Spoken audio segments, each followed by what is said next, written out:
নমস্কার। তাহলে আজকের যেটা আলোচ্য বিষয় যেটা রয়েছে, আমি এক এক করে সেরে এসেছি। এক মূলাঙ্ক, দুই মূলাঙ্ক, এখন আমি যেটা বলছি তিন মূলাঙ্কের 1432 কেমন যাবে। তিন মূলাঙ্ক বলতে যাদের জন্ম হয়েছে 3 তারিখ, 12 তারিখ, 21 তারিখ, 30 তারিখ, এদের গ্রহের যে অধিপতি বৃহস্পতি, ফলে আপনাদের লেখাপড়ার দিকটা অত্যন্ত ভালো থাকবে। এবং এই বছর যেহেতু সূর্যের বছর আসছে, একের বছর, সেই কারণেই আপনাদের একদিনের কম্বিনেশনে 70% সাকসেস আপনারা পাবেন। ফলে আপনারা যারা পরিশ্রম করছেন চাকরির ব্যাপারে, আপনাদের উচ্চস্তর চাকরি, ভালো জবের জন্য আপনাদের শুধু সময়ের অপেক্ষা করে আছে। আপনারা একটু চেষ্টা করুন, এই বছর আপনার সাফল্য দেবেই।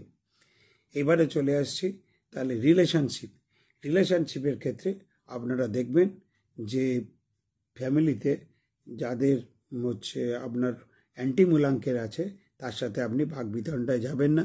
যেমন ধরুন আপনি 3 আছেন, আপনার যদি ওই ফ্যামিলিতে কারোর জন্ম 6 তারিখ, 15 তারিখ যদি হয়ে থাকে, তাহলে সেক্ষেত্রে বা 24 তারিখ বা এইগুলোর সঙ্গে যদি আপনার কর্মস্থলেও যদি এরকম মূলাঙ্কের কেউ থেকে থাকে, তাকে একটু এড়িয়ে চলবেন। কারণ ওর সাথে আপনার ওয়েভে মিলবে না। তার কারণ আপনার মানসিকতার সাথে ওই তারিখে যারা জন্মেছে যে জাতক জাতিকার মানসিকতা সম্পূর্ণ পৃথক। আপনারা অর্থের থেকে বেশি শিক্ষাকে প্রাধান্য দেবেন এবং সেই কারণেই আপনাদের দেবগুরুর বৃহস্পতির কৃপায় আপনাদের কোনো দিন অর্থগত সমস্যা থাকবে না। আপনারা সৎ পথে চলুন, আপনাদের সততাই আপনাদের মূলধন। আপনারা এই সততাকে আগড়ে এগিয়ে চলুন, আপনাদের ভালো হবেই হবে।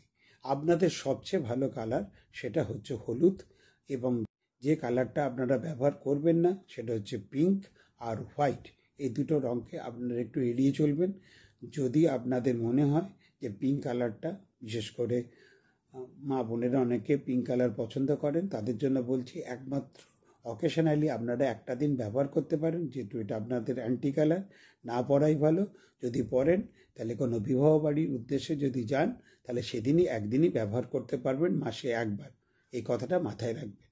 আপনাদের শুভ সংখ্যা যেটা হচ্ছে 3 ছাড়া আপনাদের রয়েছে মাসের মধ্যে শুধু এই কটা দিন আপনারা সবই শুভ সংখ্যা হয়, কোনো সংখ্যাই অশুভ হয় না। শুধু মনে রাখতে হবে আমার অ্যান্টি নাম্বার বাদ দিয়ে সবই শুভ সংখ্যা। সেটা কি হচ্ছে, আপনারা 6, 15 এবং 24 এই কটা দিনটি একটু সাবধানে চলবেন।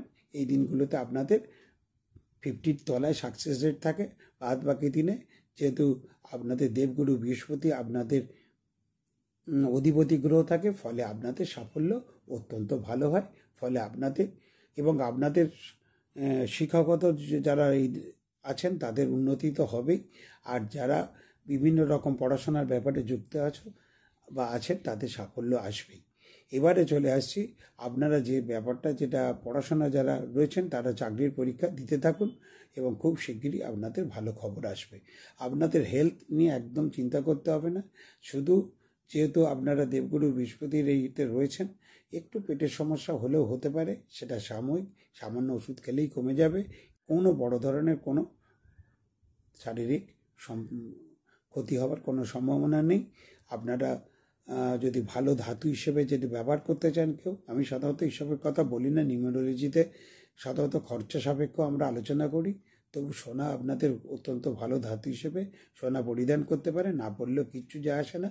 আপনারা তামার পাত্রে যদি জল খান, আপনাদের একটা গ্লাস ব্যবহার করে জল খান, তাতে আপনাদের শরীর স্বাস্থ্য ভালো থাকবে। আর অশুভ দিনগুলোতে আপনারা এড়িয়ে চলুন। অশুভ রং বলতে যেটা রয়েছে সেটা বলে দিয়েছি, পিঙ্ক বা সাদাটা একটু কম ব্যবহার করুন।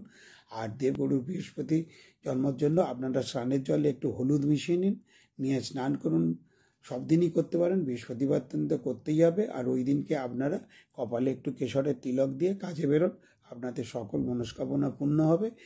আর যখনই আপনারা কোনো সমস্যায় আসবেন, তাহলে বা যদি সমস্যা দেখা দেয়, তার জন্য অর্পিতা আছে, আমি আছি। আমাদের চ্যানেলে যোগাযোগ করে আপনাদের ফুল প্রেডিকশনটা করে নিতে পারেন। সবাই ভালো যাক। এর পরবর্তী যে মূলাঙ্ক সেটা নিয়ে আমি কিছুক্ষণ পরে ফিরে আসছি।